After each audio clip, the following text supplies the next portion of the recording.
sebelum masa akhir Sultan Iskandar Muda, sebelum jatuhnya Sultan Iskandar Muda mengalami sakit yang berat, ada satu berita yang ditemui oleh Sultan Iskandar Muda. Saat itu memang Aceh sedang heboh. Jadi dari mana saya tahu Aceh saat itu heboh? Hebat, karena saya baca satu manuskrip yang ditulis oleh Syekh Nuruddin Araniri, ulama Aceh yang juga menjadi mufti pada masa Sultanah Safiatuddin binti Sultan Iskandar Muda. Jadi saya tahu Aceh hebat itu bukan saya baca sejarah buku sejarah hari ini, tidak. Tapi saya baca dari manuskrip Aceh yang berjudul Bustanus Salatin. Jadi Aceh saat itu hebat, emasnya melimpah, kekayaannya melimpah, dan juga banyak sekali orang-orang dari luar itu menciptakan hubungan dagang yang banyak dari kita. Aceh dulu selain kaya emasnya, ladanya itu dikagumi dunia. Maka ketika kejayaan itu sedang berjalan, ketika masa keemasan itu sedang berjalan, beliau dapat berita.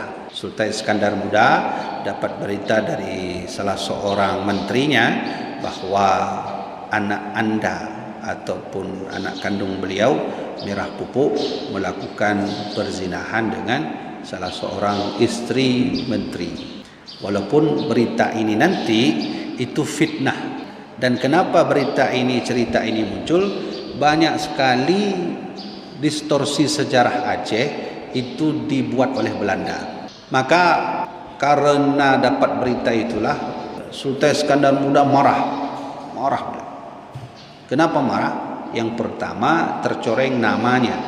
Yang kedua, yang lebih penting adalah tercoreng keislamannya. Keislamannya itu keislaman bagi negaranya, kerajaannya, juga bagi dirinya. Kenapa berita ini muncul? Karena tahun 1629 Portugis itu dikalahkan oleh Sultan Iskandar Muda. Pasukan Portugis besar-besaran itu lawan Sultan Iskandar Muda, tidak bisa dilawan. Mereka kalah telak di tahun 1629 di kota Malaka. Maka Portugis merancang penyerangan terhadap Sultan dengan cara bukan berperang, tapi membuat fitnah. Ini senjata fitnah ini sejak dulu sudah ada.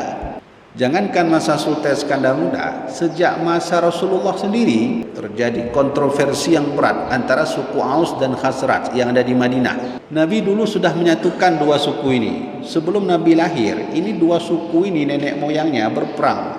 Disatukan oleh Nabi, tapi Nabi marah saat itu. Karena sudah disatukan itu, maka terjadi perpecahan lagi. Jadi sistem fitnah itu sudah ada.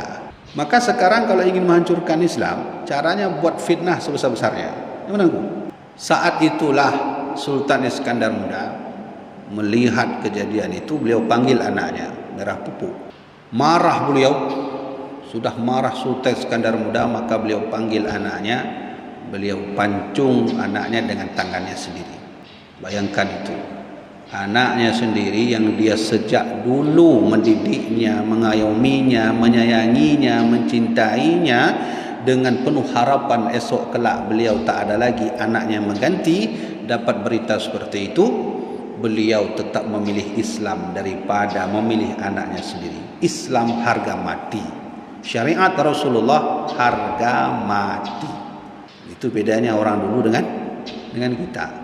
Walaupun anaknya bermaksiat, kalau sudah berlawanan dengan syariat Rasul harga mati.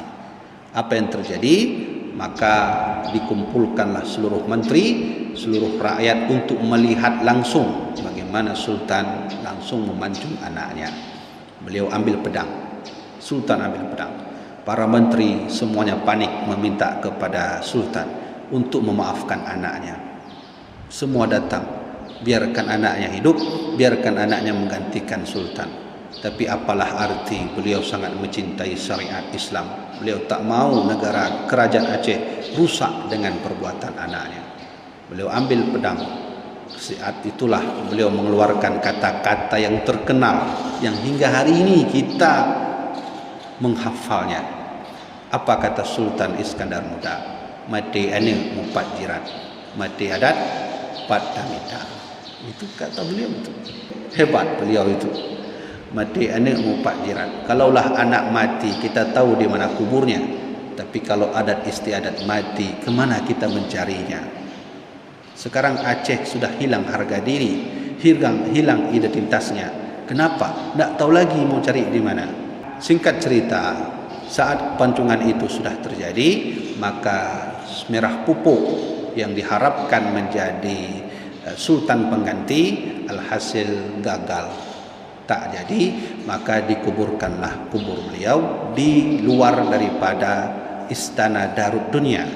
Setelah kisah itu, setelah cerita itu terjadi, maka Sultan Iskandar Muda pun sakit berat. Beliau sakit berat karena beliau menahan malu anaknya sendiri. Tapi ingat, cerita ini itu diotak-atik oleh Belanda, karena cerita zinanya anak sultan dengan menteri lain itu mustahil terjadi, sangat-sangat mustahil. Kenapa? Karena Sultan Iskandar Muda sendiri dalam Qanun Muqta Alam itu dibuat aturan ketat terhadap kerajaan Aceh. Salah satunya beliau membuat ajaran ketat bahawa persatuan kesatuan itu penting, menjaga syariat Nabi itu penting. Maka apakah mungkin seorang anak sultan tak dididik oleh sultan dalam syariat? Tak mungkin.